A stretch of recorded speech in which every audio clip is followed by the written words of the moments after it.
Of them, the grouping of drawings, 4 of them I call the field publications.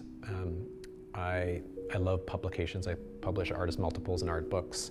And I quite think there's an interesting kind of poetics in the distribution of these things. I love the way when you make a book, it ends up in 500 different locations. So publication is like you're making a landscape, but it's hard to measure empirically. It kind of goes out into the world, and we can only imagine that because we have one copy in our hands, we can imagine the 499 that are elsewhere in the world. And I wanted to think a bit about the reverse of that. What if the landscape started to make publications? Are the pebbles that you pick up along the way like the making of a postcard? You know, the distribution of seeds is like the distribution of any kind of publication.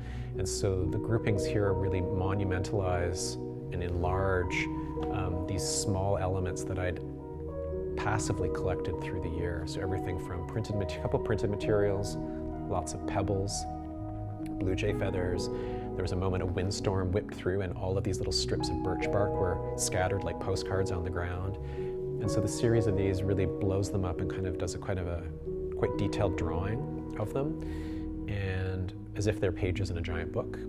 And then those pages then have superimposed on them my own shadow. Sort of kind of wanted to have my own ghostly presence kind of in between you looking at the picture and what's actually on the surface.